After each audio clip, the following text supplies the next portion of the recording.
오늘도 여러분의 얼굴을 뵙게 돼서 반갑습니다. 주의 은혜가 함께 하기를 바랍니다.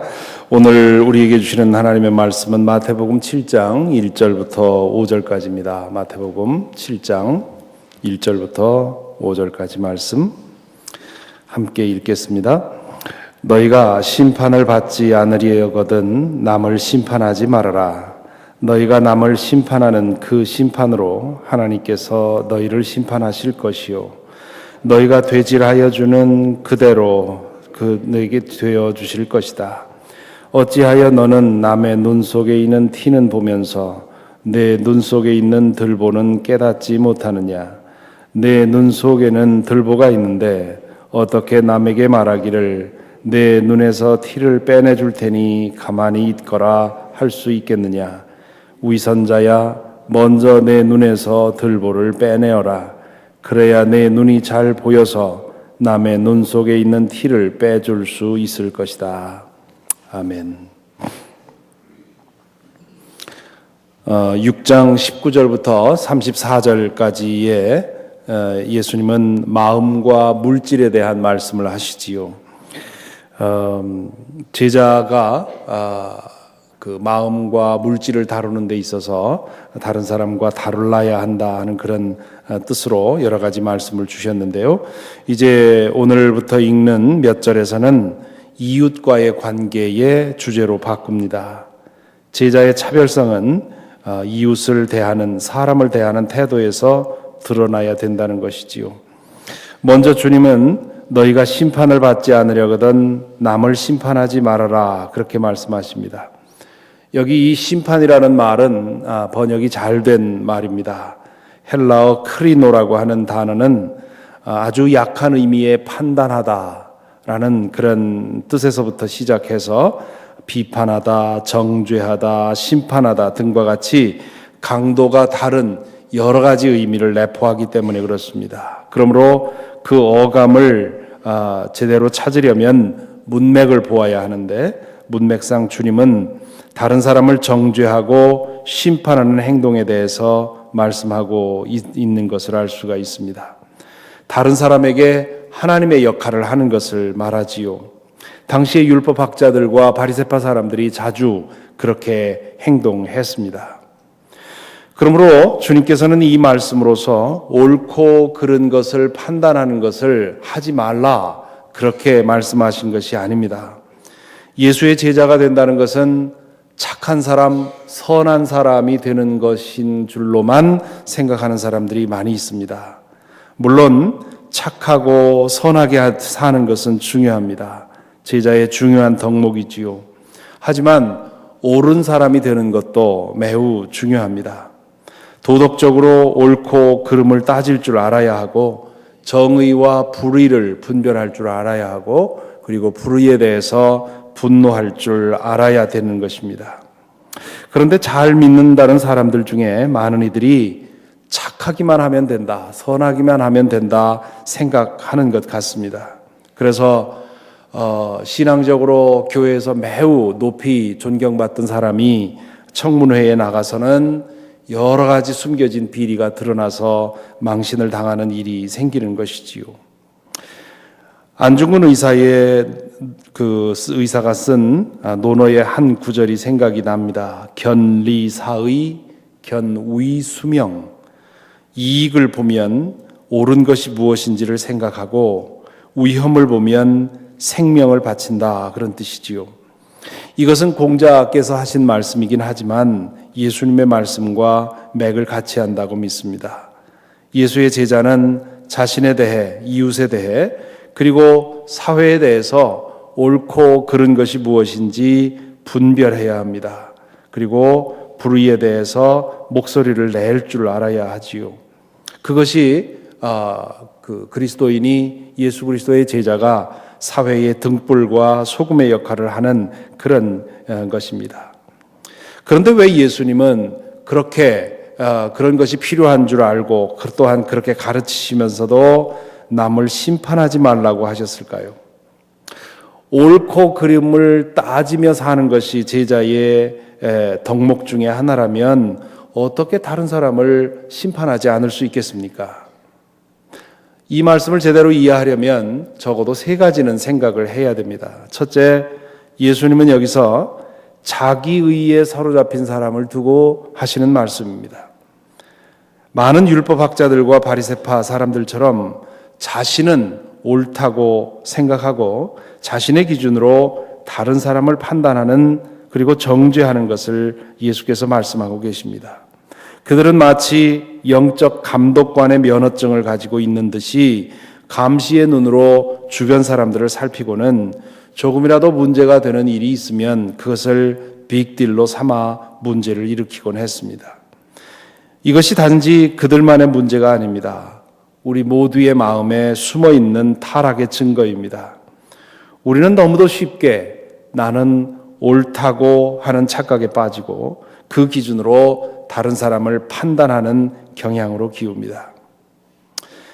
둘째로 다른 사람을 판단하는 의도가 불순한 경우를 염두에 두고 계십니다.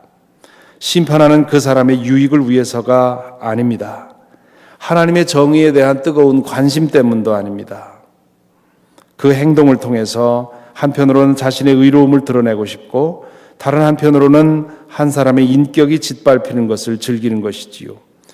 그 행동에 사랑과 애정이 결여되어 있는 것입니다. 그러니 이 행위가 하나님 앞에 얼마나 가증스럽겠습니까? 자신을 높이기 위해서 다른 사람을 짓밟고 있으니 말입니다. 셋째로 자기 자신에 대한 성찰이 없다는 것이 또한 문제입니다. 제자는 가장 먼저 자신을 붙들고 씨름해야 합니다. 다른 사람에게서 어떤 문제를 발견하면 먼저 나는 어떤가? 우리 옛날 말에 타산지석이라고 하는 게 있는데 다른 사람에게서 문제를 보면 혹시 나에게 저런 문제가 없는가 나 자신을 돌아보아야 하지요. 그래서 예수님은 눈 속에 있는 티와 눈 속에 있는 들보를 얘기를 하시지요.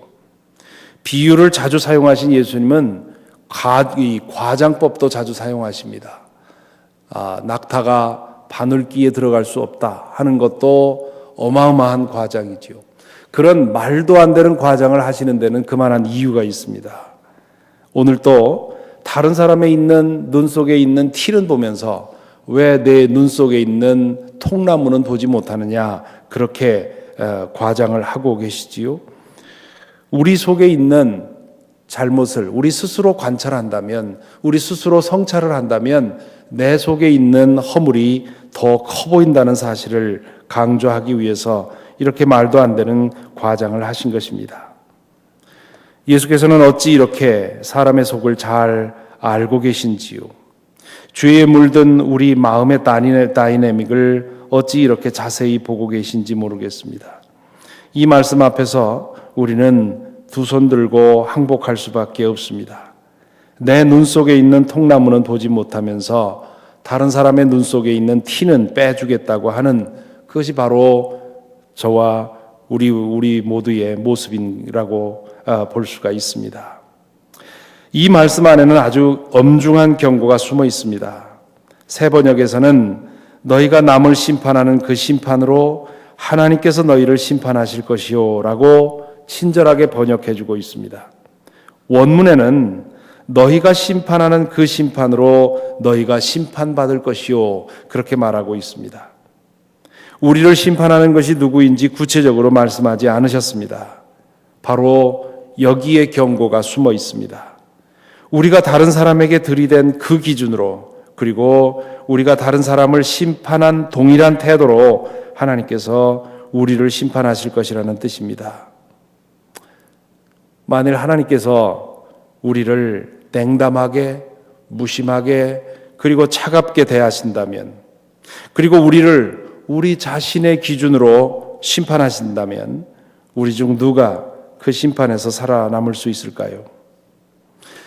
지난주에도 말씀드렸습니다마는 다행히도 하나님은 우리에게 그렇게 대하지 않으십니다. 예수 그리스도의 은혜 안에서 하나님은 우리를 따뜻하게 마음 아파하시면서 자비롭게 대하십니다. 우리의 잘못을 우리 자신보다 더 잘 아시지만 그럼에도 품어주시고 기다려주십니다.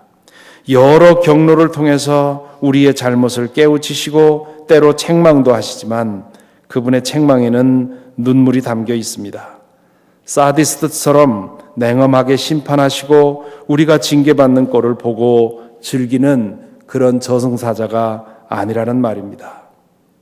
우리가 그런 하나님을 믿고 산다면 우리 또한 이웃에게 그렇게 해야 한다고 말씀하고 있습니다. 하지만 우리의 타락한 마음은 자꾸만 야박해지고 냉담해지며 모질어지기를 원합니다. 매일같이 우리의 마음밭을 갈지 않으면 안 되는 이유가 바로 여기에 있습니다. 이웃은 나에게 사랑하라고 붙여주신 사람인데 우리는 자주 심판자의 역할을 합니다. 하나님께서 우리에게 어떻게 해주셨는지를 자주 망각하기 때문입니다. 주님께서는 오늘의 말씀을 통해서 하나님의 은혜를 거듭 망각하고 배반하다가는 이미 주어진 은혜도 걷어가실지 모른다고 경고하고 있습니다. 오늘의 말씀에 우리 자신을 비추어 봅니다. 우리는 가정에서, 직장에서, 그리고 교회에서 만나는 사람들을 어떻게 대하고 있습니까?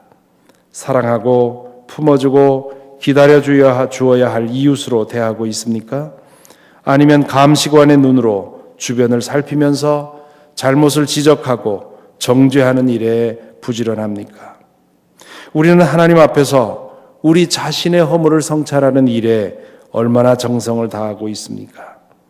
시편에서 다윗이 고백한 것처럼 내 입술의 모든 말과 내 마음의 묵상까지도 하나님에게 연락되기를 소원하는 그런 소원이 우리에게 있습니까? 오늘 하루도 이 말씀을 기억하시면서 우리에게 붙여주시는 모든 이웃들을 사랑할 우리의 이웃으로 그렇게 품고 기도하며 하루 살아가시기를 바랍니다. 기도하겠습니다.